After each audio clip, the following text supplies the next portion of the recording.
Vamos a hablar de economía porque utilizando como excusa esta nueva salida de Uruguay al mercado de la deuda, hablemos de las condiciones, el contexto del financiamiento del gobierno uruguayo. Está Luis Custodio con nosotros. ¿Cómo es esto, Luis? Bienvenido. ¿Cómo les va? Buenas noches para todos. Sí, Uruguay emitió nuevamente deuda en los mercados internacionales, como ustedes decían, esta semana. Fue una nueva emisión a través de la reapertura de un bono que había lanzado en octubre del año pasado, con características muy particulares.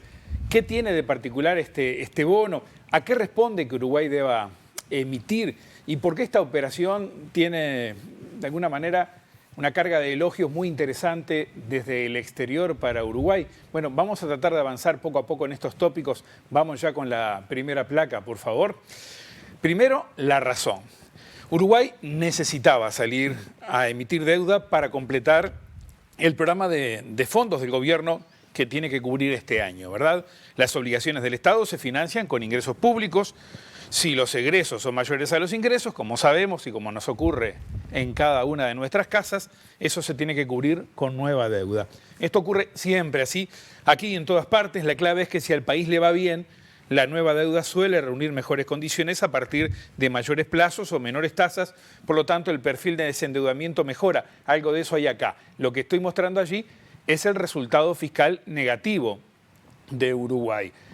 Primero el resultado primario, el déficit primario que está en celeste, y después el déficit completo que suma además los intereses de deuda. Fíjense ustedes que estamos en niveles ahora del entorno del 4%. Ese 2023 no está completo, son datos al mes de septiembre. Por lo tanto, esa es la referencia que tenemos ahora. Y eso, en porcentaje del Producto Interno Bruto, es lo que hay que cubrir. Vista la razón, pasemos a las necesidades de financiamiento que tiene el país, y la próxima placa nos muestra precisamente esa realidad.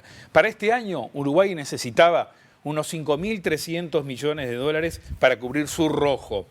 El déficit primario, sin contar con lo que se debe pagar por intereses de deuda, unos 590 millones de dólares. A eso hay que sumarle unos 2.000 millones de pagos de intereses de otros préstamos que se han pedido, más otra cifra algo mayor de amortizaciones de deuda, tanto de bonos como de préstamos que tiene el país. Para cubrir ello, principalmente se proyectaba emitir por unos 4.700 millones, cerca de 450 millones a través de líneas con organismos multilaterales. No intenten sumarlo, o si lo hacen van a ver que no da exacto, redondee los números para hacerlo más simple. Las emisiones que se hicieron en julio y esta de esta semana, más lo que se coloca a nivel local, de títulos públicos en el mercado local, lo consulté esta tarde con la unidad de gestión de deuda, ya tiene cubierto todo 2023. O sea, esos 5.000, casi 300 millones de pesos ya están cubiertos las necesidades de financiamiento para este año. Por eso es importante estas emisiones para poder cubrir eso. Dicho esto, pasemos a la siguiente placa y vemos la emisión en concreto que hizo Uruguay.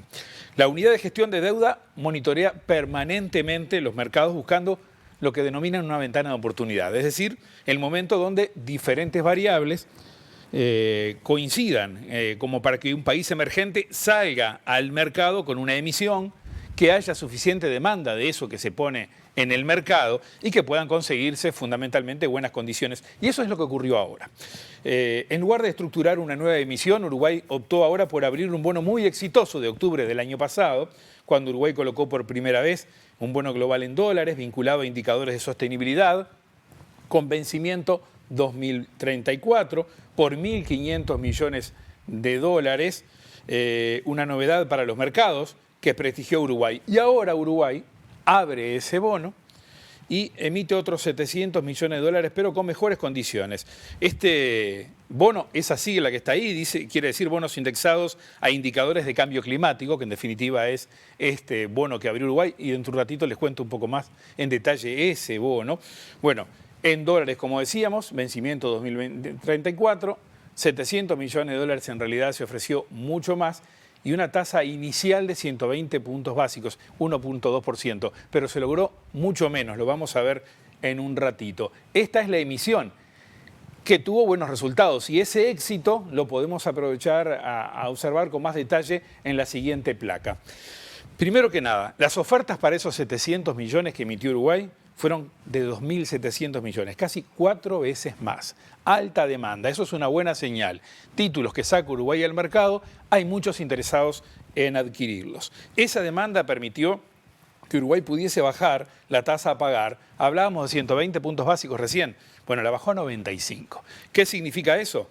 Bueno, la tasa de interés se calcula en base a lo que paga hoy un bono del Tesoro de referencia de los Estados Unidos. Y este bono terminó pagando un retorno de 5.6% anual.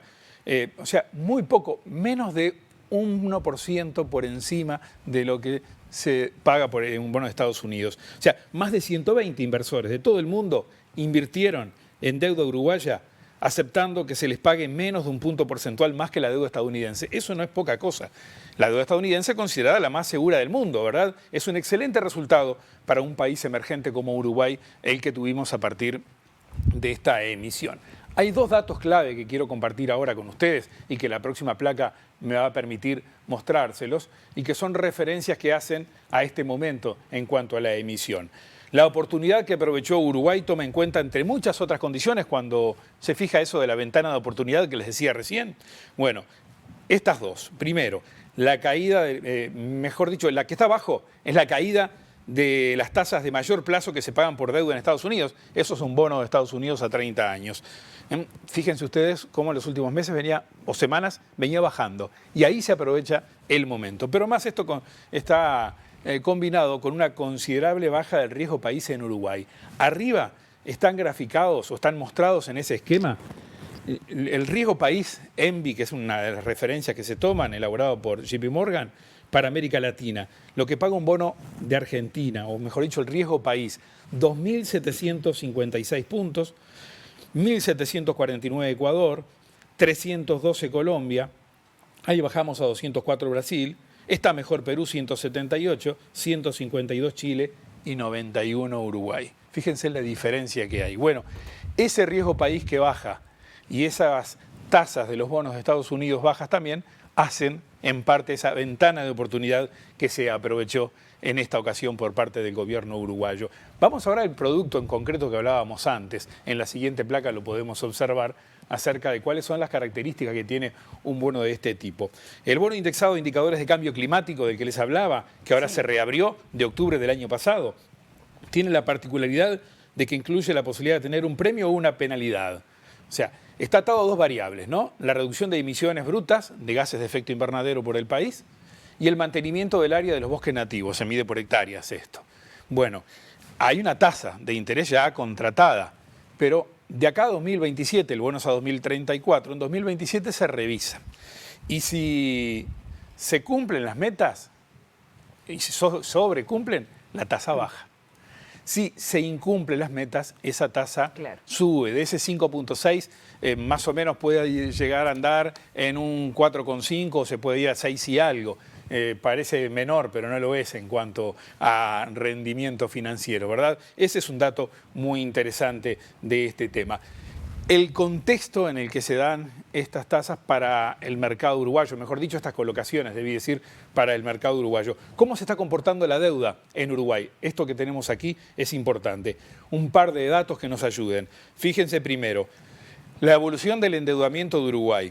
Tanto la deuda bruta, que son las barras, como la línea, que es la deuda neta, fíjense ustedes, pegaron un salto en 2020, marcado, es notorio. Después, eso fue vinculado con las mayores necesidades financieras en la pandemia, ¿verdad? Lo cierto es que si bien bajaron después, se ubicaron en 2021, 2022 y lo que va de 2023 en un rango claramente más alto que la prepandemia. Tenemos más deuda en relación con el Producto Interno Bruto ahora que de 2019 para atrás. Todavía podemos tener efectos de ese salto de 2020, veamos qué ocurre, pero este es un dato de la realidad. Lo otro, el cuadro que está abajo, es la composición de la deuda. Y acá sí hay muy buenas noticias que vienen hace tiempo, pero vale la pena rescatarlas porque han ido mejorando. Más de la mitad de lo que debemos, 55%, es en moneda local. Y eso es bueno, ir desdolarizándose. Hace 10, 12 años, el 90% eran dólares o monedas extranjeras. ¿Cuánto es la deuda, Luis, total? La deuda total, vos sabés que lo preferí poner como porcentaje del Producto Interno Bruto, que vale muchísimo más que el dato general, porque si vos observás un dato general ahora, o en el gobierno anterior o en el anterior, te puede inducir a error, decir, pero aumentamos tanto, ¿cuánto? pero cuánto aumentó la capacidad de repago y la riqueza del país. Realmente, confieso, no me acuerdo el número redondo, pero insisto en que el más valioso es ver el porcentaje, indudablemente. Bueno, vamos de vuelta un momento a esa gráfica, la que veíamos recién. Acá, como decíamos, la deuda es claramente es mejor. 55% en pesos, eso es importante. La mayor parte, casi toda, tasa fija. Eso también nos da previsibilidad. Y con una madurez promedio, esto es, en los años por delante para el pago, de unos 12 años, que también hace un buen perfil. O sea, más del 95% son a mediano y largo plazo. Le permiten al país reprogramar, mirar hacia adelante y poder trabajar con una estrategia clara. Hasta acá lo que les quería contar, pero no me quiero ir sin un dato más, un último apunte que creo que es importante. Pueden escucharse, indudablemente, fíjense ustedes, y hay una placa más para compartir ahora, distintas opiniones a propósito de los niveles de endeudamiento o del déficit que obliga a tomar deuda para el país. Todos podemos tener opiniones distintas, es mucho, es poco, lo que debemos. Pero lo que prácticamente no se discute en el Uruguay es el desempeño de la unidad de gestión de deuda. Una continuidad de décadas. Fíjense ustedes, arranca en 1989 con una oficina en Washington. Cierre del gobierno de Julio María Sanguinetti. El economista Carlos Steneri a cargo de aquella oficina. Hasta 2005 está en aquel lugar. Ahí pasó por el gobierno, además de cierre de Sanguinetti, el gobierno de la calle Herrera, el gobierno de Jorge Valle. Ahí, cuando ingresa el primer gobierno de Tabaré Vázquez, se decide trasladar la oficina a Montevideo. ¿Con quién? Con Carlos Steneri al frente. Está durante 5 años más. Cuando termina el primer gobierno de Vázquez, Steneri decide retirarse de esta actividad. Queda quien venía en segundo lugar detrás de él trabajando con él. ¿Quién? La actual ministra Azucena Arbeleche, que ingresa en ese segundo gobierno del Frente Amplio, está entre 2010 y 2014 cuando renuncia, y en 2014 hasta la actualidad se ha nombrado por las administraciones anteriores Herman Camil. Y esto es una muy buena cosa. Siempre se ha considerado una oficina altamente profesional. Hay una verdadera política pública allí. 34 años, 8 gobiernos de 3 partidos, tan solo 3 directores, y cada gobierno fue manteniendo el director que venía independientemente del color del gobierno anterior. Más allá de discusiones partidarias y en momentos tan complicados de la política local, hablar de políticas públicas integrales y que se respetan por todos los partidos, creo que es una muy buena cosa y se lo merece la gestión de la deuda. Muchísimas gracias, A Luis, ustedes. como siempre.